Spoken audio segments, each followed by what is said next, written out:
낙심이라는 단어가 있습니다. 이 낙심이라는 단어는 한자어로 떨어질 낙, 마음심이라는 두 단어가 합쳐진 단어이죠. 즉 원하는 것이 이루어지지 않아 마음이 낮은 곳으로 떨어지는 것, 즉 바닥을 치며 그 마음이 깨어지는 것, 이것을 낙심이라고 합니다. 성경은 이 낙심이라는 이 주제에 관하여 아주 민감하게 반응합니다. 그도 그럴 것이 대부분 우리들의 삶이 용기를 내어줘서 하나님의 말씀에 힘을 얻어서 일어서 바르게 가는 삶이 아니라 너무나 쉽게도 낙심하는 삶이기 때문인 것 같죠. 그래서 우리 주님은 이렇게 우리들이 낙심하고 그리고 그 마음이 깨어진 상태를 방치하기를 원치 않으셨습니다. 그래서 그 마음속에 역사하셔서 변화시키고자 성경 곳곳에 수많은 낙심한 성경의 인물들을 이야기해주고 그들이 어떻게 회복되었는지, 그리고 그들을 회복하게 하신 하나님은 어떤 분이신지에 대하여 말씀해 주셨습니다. 여러분, 이러한 말씀, 이러한 은혜 가운데 그래도 우리들이 낙심한 상황 가운데 주저앉아 그대로 무너지지 않을 수 있었던 것은 바로 이와 같은 하나님의 은혜 때문이죠. 근데 이런 하나님의 은혜를 우리는 쉽게 또 잊어버리는 것 같아요. 너무 쉽게 그 말씀을 또 무시하는 것 같기도 합니다. 그러다 보니 또 어떨까요? 이 방치한 낙심의 상태가 어느 순간요, 내 안에 내상을 입혀버립니다. 내 안에 내상을 입혀버려서 그 내상 입은 그 마음을 또 방치하다 보니까 어떤 일이 발생되어지냐면 영적인 슬럼프에 빠지게 됩니다. 가끔 성도님들과 전화통화하다 보면 목사님, 이상하게 요즘에 따라 기도가 안 돼요. 요즘에 너무 힘들어요 목사님. 목사님, 말씀을 읽고 싶지 않아요 하시는 이야기들을 하시는 분들이 계세요. 왜 그럴까? 영적 슬럼프 가운데 그분들이 계시는 거예요. 근데 영적 슬럼프가 왜 온다고요? 방치되어져 있던 낙심의 마음에서 이 쓴뿌리가 발동되어져서 하나님을 향한 말씀, 하나님을 향한 은혜를 가로막아 버린다는 것입니다. 그래서 이 낙심을 하나님은 아주 중요하게 보시면서 이 낙심이 발동될 때마다 우리가 어떻게 영적으로 반응해야 이러한 무기력증, 이러한 슬럼프, 이러한 낙심된 상태에서 일어설 수 있는지에 대하여 성경 곳곳에 말씀하신 것입니다. 그러면 우리 어떻게 하면 이러한 영적 슬럼프, 낙심에서 비롯된 그 상처를 방치했을 때 주어지는 이런 영적인 슬럼프에서 벗어날 수 있을까요? 오늘 본문이 이거에 대한 답을 저희들에게 주세요. 오늘 본문은 다윗이 음악, 특별히 찬양대를 맡고 있는 고라 자손에게 자신의 간증을 주고 그 간증을 가지고 찬양시를 만들도록 해서 부르게 한 것이 오늘 본문의 찬양입니다. 특별히 오늘 본문의 찬양은 특별히 이스라엘 백성들이 성지순례를 갈 때 부르는 찬양이기도 합니다. 예루살렘에 있는 성전을 향하여 이스라엘의 12지파가 각기 살고 있는 곳에서 예루살렘을 향하여 가는 그 길 동안 반복하여 부르는 찬송이 바로 오늘의 찬송이에요. 근데 이 찬송을 보면 다윗의 영적인 상태를 알 수 있는 말씀들이 나와요. 그 말씀 중에 대표적인 것이 5절 11절 반복되는 구절이에요.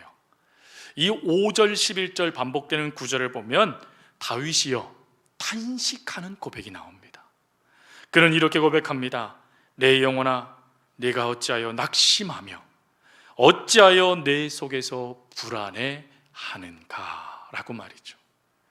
즉 그 찬송을 짓기 위하여 자신의 간증을 할 때 자신의 간증의 첫 번째는 무엇이었냐면 자신이 낙담했다라는 거예요. 낙심했다라는 거예요. 불안해했다라는 것입니다. 그러면 왜 불안해할까요?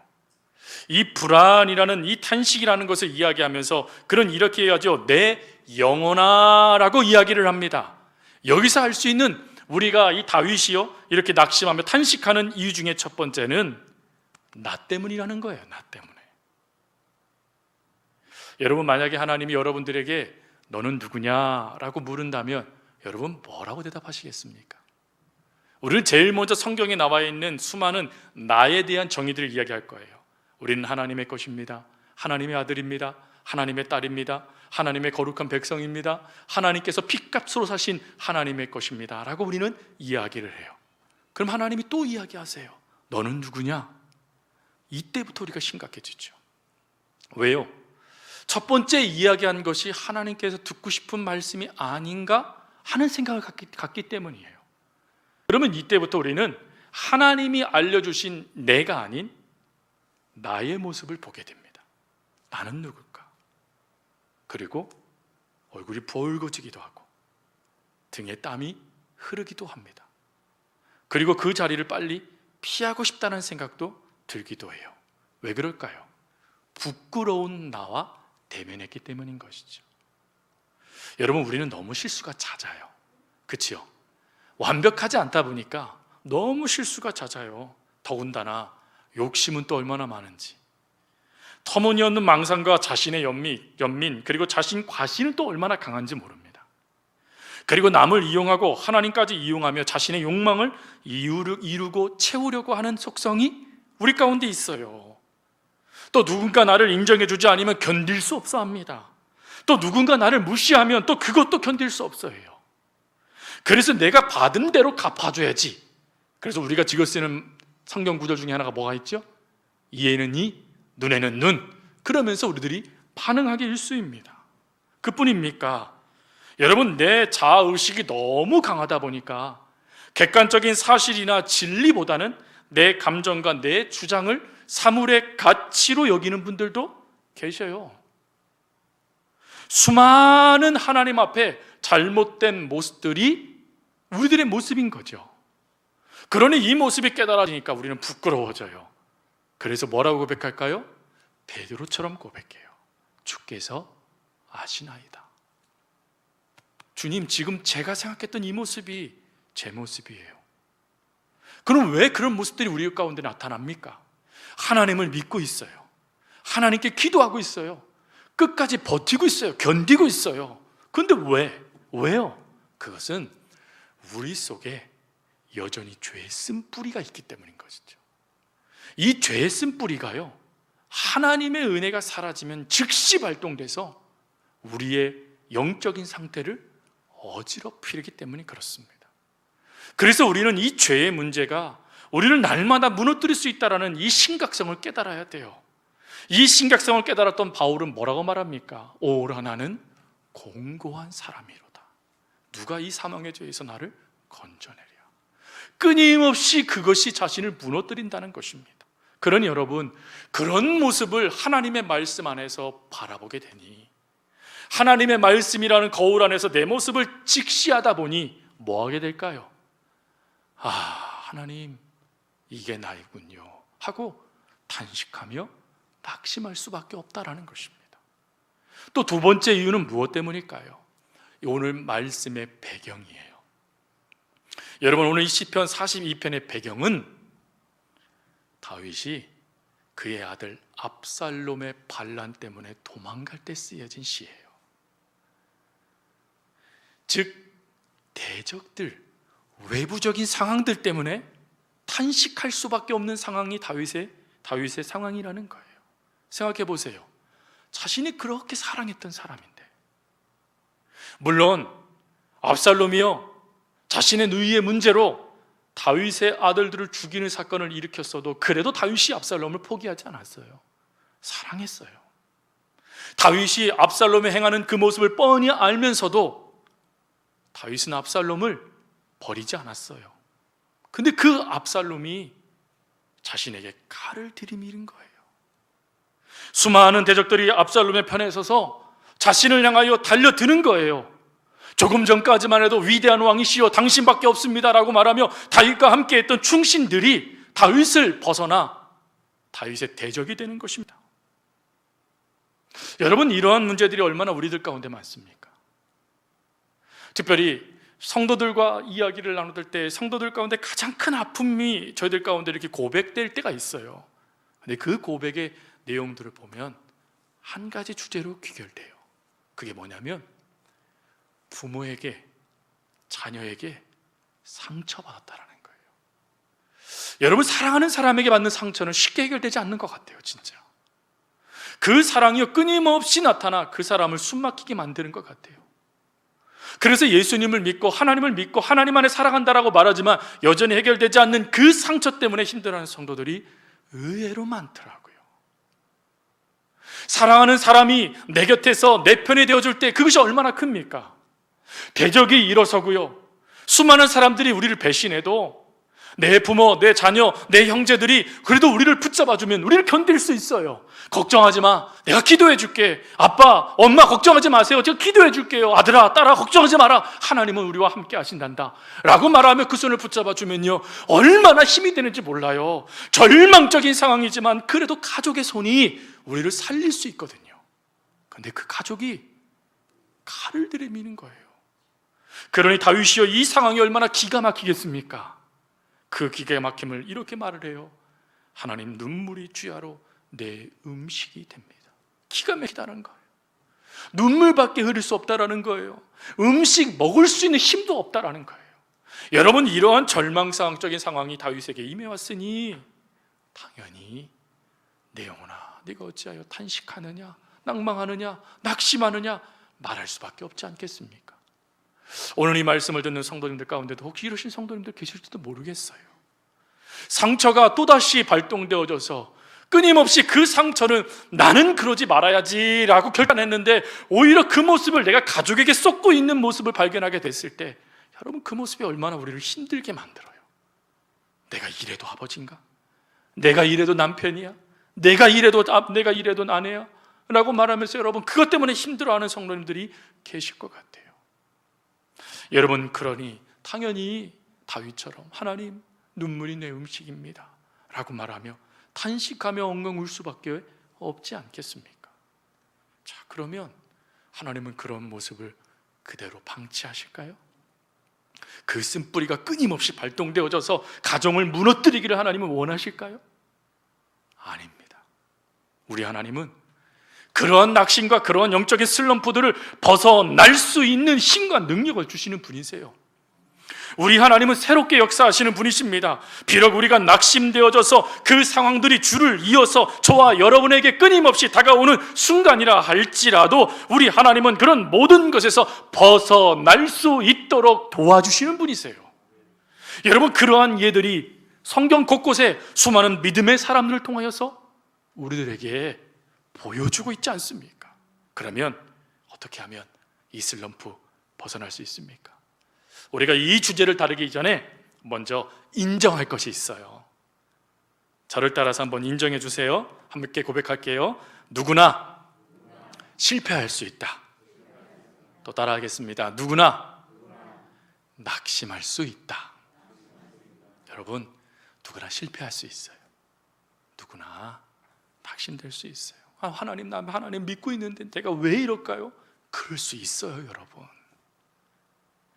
믿음의 사람이라고 말하는, 내 마음에 합한 자다라고 말하는 다윗조차도 낙심하는데, 갈멜산의 위대한 영웅이라고 말하는 엘리야도 낙심하는데, 여러분, 우리들 낙심할 수 있다라는 것입니다. 그러니 거기에서부터 자유로우세요. 낙심할 수 있어요. 근데 중요한 것은 낙심할 수 있지만 방치해서는 안 된다는 거예요. 방치하지 않기 위해서요, 또 저를 따라 고백하실 것이 있어요. 함께 고백해 볼게요. 우리는 언제든지 하나님과 다시 시작할 수 있다.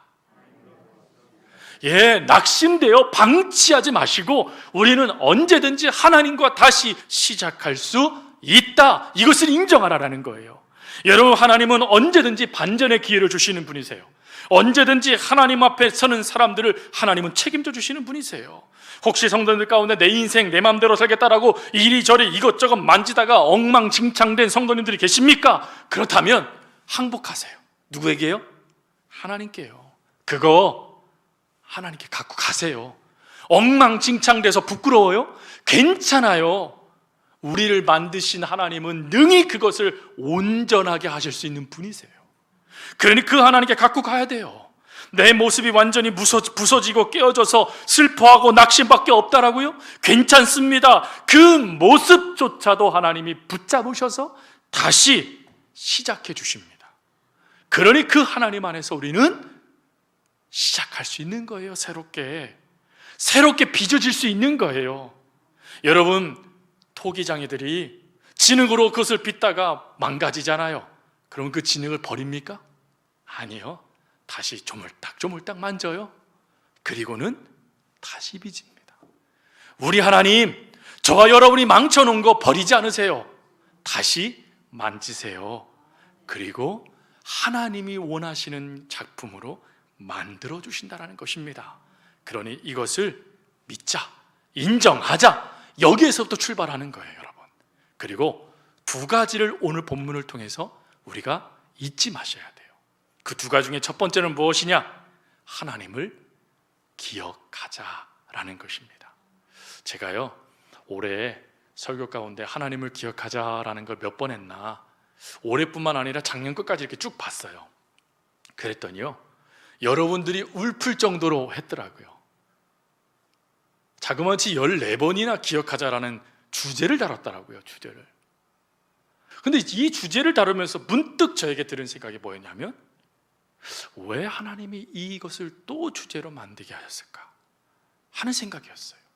그때 제 가슴을 탁 치는 게 있었어요. 우리가 그러지 못하기 때문이다 라는 생각이었습니다.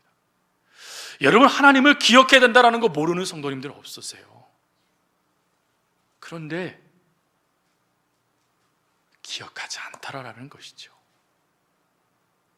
수많은 일들이 다가오게 되고 수많은 사건 사고들이 우리에게 펼쳐지게 됐을 때 그 순간에 바로 하나님을 기억하지 못해요. 우리는 안타깝게도요. 오히려 그러한 순간에 주변을 보고, 그러한 순간에 사람을 보고, 그러한 순간에 다른 것에 현혹되어져서 다른 것에 마음이 팔려버려요. 그게 우리들의 모습이었다는 게 깨달아지는 거예요.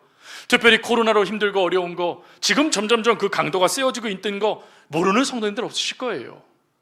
지난번도 말씀드렸지만 이제 이 변이 바이러스의 문제가 아니라 이제는 경제가 문제가 되기 시작했습니다. 경제조차도 이제 바닥을 치기 시작했어요. 어느 경제학자가 그러더라고요. IMF보다 더 큰 충격이 다가올 것 같습니다. 이게 지금 현실이에요, 여러분.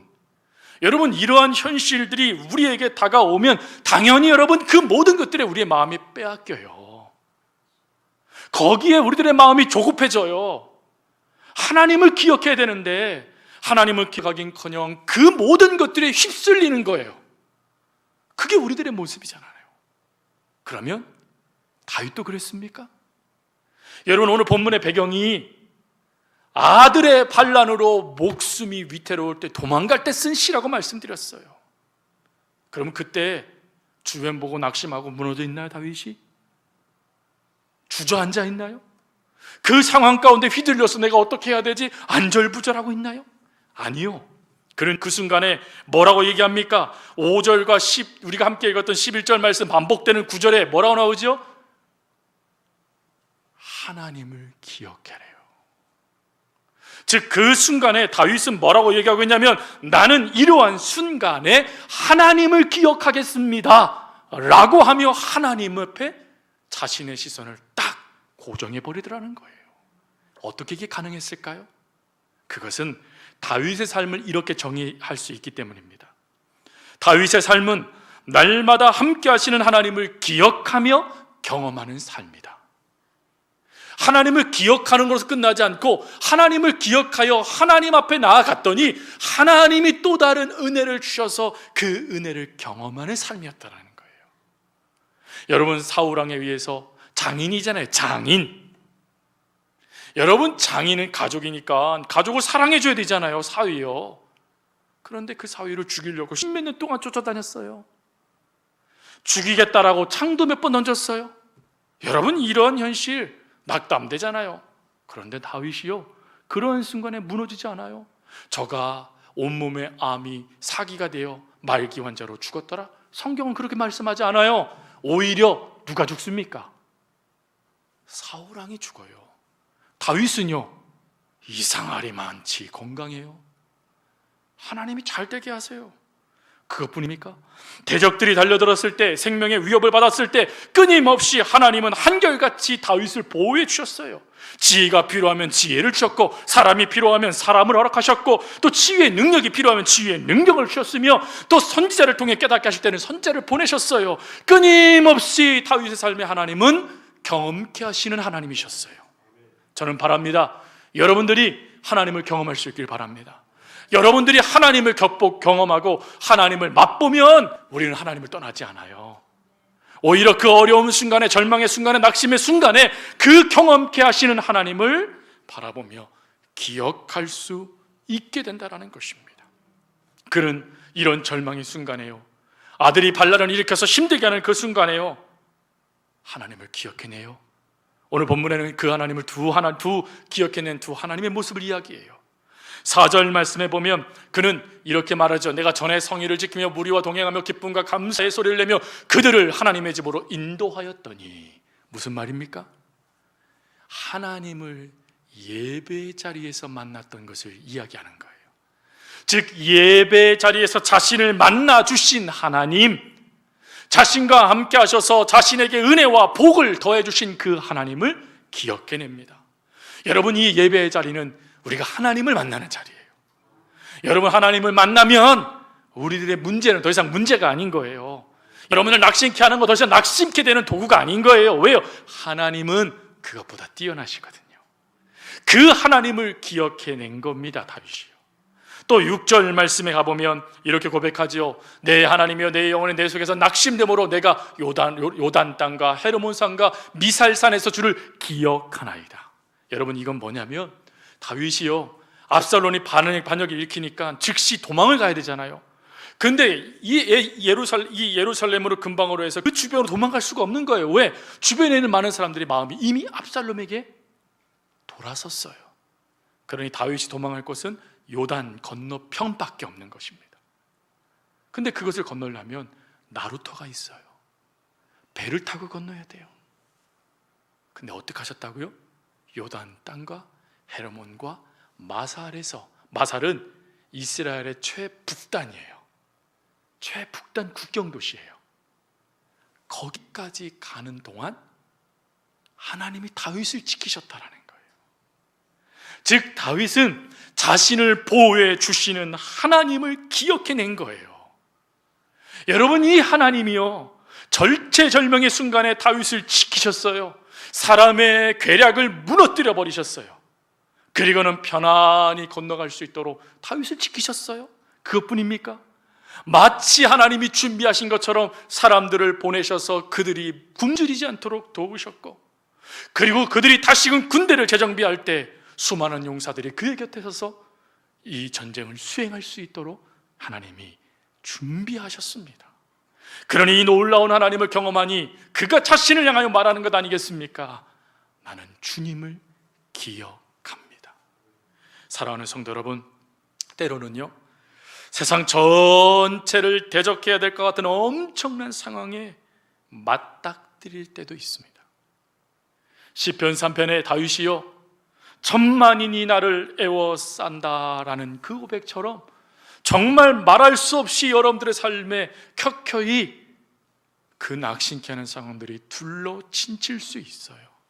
물론 그렇게 맞닥뜨리는 이 경우들이 희박하겠지만, 가랑비에 옷 젖는다라고 아주 작은 그런 낙심케 하는 것들이 끊임없이 여러분들에게 다가와 여러분들을 무너뜨릴 때도 있을 거예요. 근데 그때 뭐 하자고요? 하나님을 기억하자라고요. 여러분, 그렇게 기도하세요. 하나님, 혹 제가 하나님을 놓치는 순간이 다가오면 깨닫게 해주십시오. 지금 나와 함께 하시는 이가 누군가? 내 인생의 삶을 이끌어 주신 이가 누군가? 그 하나님을 기억나게 해주세요. 그래서 그 하나님만 붙잡게 해주세요. 우리는 기도할 수 있어야 돼요. 사랑하는 성도 여러분, 우리 하나님은 이사야를 통하여서 이런 말씀을 하셨죠. 이사야 41장 10절 말씀, 두려워 말라, 내가 너와 함께함이라. 놀라지 말라, 나는 내 하나님이 됨이라. 내가 너를 굳세게 하리라. 참으로 너를 도와주리라. 참으로 나의 의로운 손으로 너를 붙들리라. 여러분, 하나님은 끊임없이 준비되어 계셔요. 끊임없이 예비해 주세요. 그러니 우리가 뭐 하면 됩니까? 지금 여러분들을 낙심케 하고 슬럼프로 빠지게 만드는 수많은 것들에서 돌아서 하나님을 기억해내면 됩니다. 그러면 여러분, 히브리서 기자의 믿음장에 나와 있는 수많은 믿음의 선배들이요, 그들이 어떻게 그 문제를 해결했죠? 하나님 때문이었어요. 하나님이 그들과 함께 하시니까 그 엄청난 고난, 엄청난 낙심의 자리를 벗어날 수 있었다라는 것입니다. 그런데 우리 하나님이 이미 우리와 그와 같이 하시겠대요. 그러니 우리들도 믿음의 거장이 될 수 있습니까? 없습니까? 있습니다. 낙심하여 여러분들의 마음이 방치되어 영적인 슬럼프에 빠져 하나님을 등을 돌리는 일들이 발생되지 않습니다. 왜요? 하나님이 반드시 기억나게 하실 거거든요. 그러니 그 기억나게 하시는 그 하나님을 의지하며 다윗처럼 스스로에게 누구야? 낙심하지 마라. 우리 하나님만 바라보자 라고 하며 결단하며 하나님을 기억해낼 수 있는 우리 성도님들 될 수 있길 바랍니다. 그리고 두 번째가요, 하나님만 의지하라는 거예요. 본문에 이러한 탄식과 낙심의 순간에 다윗이 뭐라고 고백합니까? 5절과 11절에요. 너는 너의 하나님께 소망을 두라 라고 이야기를 해요. 여러분, 소망을 둔다라는 이 뜻은요, 전적으로 하나님을 바라보다, 전적으로 하나님을 의지하다라는 것입니다. 즉 우리가 의지해야 될 이는 사람이 아니라는 거예요. 그런데 여러분, 우리가 사람 의지하잖아요. 시편 146편 3절 5절 말씀의 말씀처럼 우리는 귀인들을 의지하잖아요. 권력 있는 사람을 한 사람만 알면 내가 이거 해결할 수 있어. 요즘에도 그렇잖아요, 여러분. 그런데 하나님이 뭐라고 말씀하세요? 3절, 귀인들을 의지하지 말며 도울 힘이 없는 인생도 의지하지 말라. 여러분, 귀인이라고 여러분들을 도울 수 있는 게 아니라는 거예요. 도울 수 있는 것은 하나님의 역사라는 거예요. 하나님이 역사할 때에 비로소 사람을 통해 도움의 역사가 여러분 속에 주어지는 은혜가 되는 거지, 사람이 여러분들을 도울 수 없다라는 거예요. 그뿐만 아니죠. 이사야는 이사야서 2장 22절에 뭐라고 말씀합니까? 너희는 인생을 의지하지 말래요. 왜요? 그의 호흡에는 코가 있나니 새말 가치가 어디 있느냐. 무슨 말이죠? 끝까지 여러분들을 지킬 수 없다라는 거예요. 끝까지 여러분들을 도울 수 없다라는 거예요. 여러분, 이거 진짜인 것 같아요. 여러분, 저희들에게는 부모님들이 계시잖아요. 부모님들, 여의신 성도님들도 계시죠. 근데 여러분, 부모님들이 여러분들을 끊임없이 여러분들이 의지할 수 있는 든든한 버팀목, 기둥이지 않습니까? 근데 그게 무한한가요? 아니요, 유한합니다. 어느 순간에 나의 의지가 됐던 부모님이 오히려 자녀를 의지하는 상태로 바뀌게 돼요. 사람 그렇게 의지할 대상이 아니라는 것입니다. 사람 그렇게 믿음으로 믿고 그 사람을 의지하여 다가갈 사람이 아니라는 거예요. 유일하게 의지할 이는 하나님이시라는 것입니다. 근데 여러분, 여기에서 오해하지 않길 바라요. 그러면 사람의 도움 거절하고 하나님만 온전히 바라보며 하나님께서 내 손을 붙잡도록 기도만 해야겠네? 아니에요, 여러분. 하나님이 여러분들에게 도울 자를 보내세요. 하나님은 끊임없이 여러분 주변에 동역자들을 더하세요.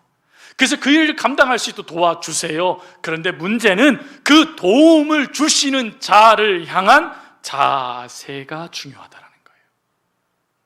즉, 나를 지금 도와주는 자를 의지할 거냐, 나에게 도와줄 자를 보내실 하나님을 의지할 거냐, 이 선택이 중요하다는 거예요. 여러분, 하나님은 우리를 도와줄 수 있는 사람들을 보내시는 분이세요.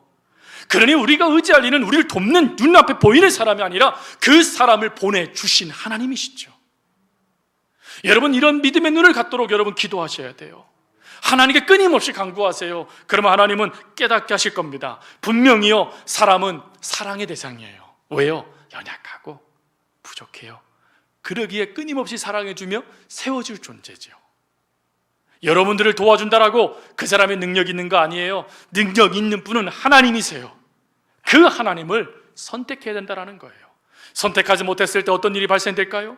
역대하 16장 말씀에 가면 아사 왕이 있습니다. 아사 왕은 선한 왕이다, 하나님이 인정하셨어요. 근데 문제가 발생됐네요. 그가 하나님을 의지하자 하나님은 대적의 손에서 그를 건져내셨어요. 그런데 세월이 지나고 그 하나님을 잊어버려요. 그때부터 아사가 하나님이 아닌 누구를 의지합니까? 역대하 16장 7절, 아람 왕을 의지해버려요. 전쟁은 하나님의 손에 달려있는데 모든 것이 사람의 능력이 달려있다라고 아사가 착각한 거예요. 하나님은 도울 힘으로 그를 보내신 건데 그 도울 힘을 믿음의 대상으로 여겨버린 거예요. 그러자 하나님이 어떻게 하시죠? 9절 말씀이요, 그 하나님이요 감찰하셨더니 부족했다라는 거예요. 그래서 어떻게 하신다고요? 이후로부터 왕에게 전쟁이 있으리이다. 하나님이 더 이상 책임지시지 않으시겠다라는 뜻이에요. 이러한 말은 우리가 듣지 말아야 되잖아요. 그래? 그럼 네 마음대로 살아라. 여러분, 이런 말은 들으면 안 되잖아요. 지금 아사 왕에게 하나님이 지금 이 말씀을 하고 계시는 거예요. 하나님을 의지하고 하나님을 믿을 때에는 하나님이 그를 붙잡아 주시는 내가 너와 함께하는 하나님이 될 거야 라고 말씀하셨는데, 사람을 의지해 버리니까 그래? 그러면 네 마음대로 살아라 라고 하시며 등을 돌려버리시는 거예요. 하지만 이런 아사의 모습과 다르게 하나님을 온전히 의지했던 사람이 바로 다윗이었고, 그리고 아브라함이었고, 다니엘이었고, 다니엘의 세 친구들이었어요. 여러분, 아브라함은 하나님이 그에게 이삭을 모리아산에서 제단에 바쳐라라고 말했을 때 어떡합니까? 그가 의지할 이는 이 이삭이 아니라 이 이삭을 허락한 하나님이야. 나는 믿음을 가지고 이렇게 말합니다. 하나님이 예비하실 것이야 라고 말하며 의지하리신 하나님을 의지하며 올라가요. 그랬더니요, 정령 하나님이 예비하셨다, 여호와 이레 고백이 나왔던 것 아닙니까? 사드락과 메삭과 아벳느고는 어떻지요? 금심상에 절하라고 말했을 때 우리가 의지할 이는 우리에게 먹을 것을 준 왕이 아니라 하나님이십니다 라고 말하며 절하기를 거절해요. 그랬더니 이해할 수 없는 고난이 다가오지요. 하지만 그럼에도 흔들리지 않아요. 믿음의 대상을 변형시키지 않습니다. 철저하게 하나님만 의지해요. 그랬더니요, 풀무불, 몇 배나 뜨거운 풀무불에서 그 왕이 놀래요. 신들의 아들 같은 형상이 그들과 함께 있고, 그들이 나왔는데 머리털 하나도 그슬리지 않았대요. 믿음의 대상이 분명해지니까요. 다니엘은요, 믿음의 대상이신 하나님만 바라보고 그 하나님만 의지하여 기도했어요. 그런데 또 이해할 수 없는 대적으로 말미암아 사자굴에 던져졌어요. 죽었나요? 아니요. 하나님이 그들의 입을 막아버리셨대요. 그 사자들의 입을요 지키셨어요. 여러분, 믿음의 대상을 분명히 했더니, 내가 의지할 이가 누군지를 분명히 했더니 하나님이 하시더라라는 거예요. 지난주에 말씀 기억하세요? 선택은 내가 하지만 책임은 누가 지신다고요? 하나님이 지신다라는 거예요. 여러분, 믿음의 대상은 하나님이세요. 우리가 의지할 이는 하나님이세요. 그 하나님을 의지하면, 복음성가에 왜 슬퍼하느냐라는 복음성가가 있잖아요. 거기에 하나님이 마지막 그 찬송가의 가절에 뭐라고 말합니까? 나는 너의 하나님이라. 내가 하나님이야. 내가 너의 아버지야. 내가 너를 책임져 라고 말씀하시며 우리를 붙잡으신다라는 거예요. 그러니 사랑하는 성도 여러분, 우리가 의지하고 우리가 기준으로 삼으며 우리가 기억해낼 분은 하나님밖에 없음을 믿으시기 바랍니다. 말씀을 정리합니다. 우리의 삶에, 여러분들의 삶에 다양한 낙심의 모습들이 다가올 거예요. 파도처럼 끊임없이 밀고 들어올 수도 있어요. 그러나 여러분들이 아주 엎드려지지 않는 것은 주께서 함께 하시기 때문이에요.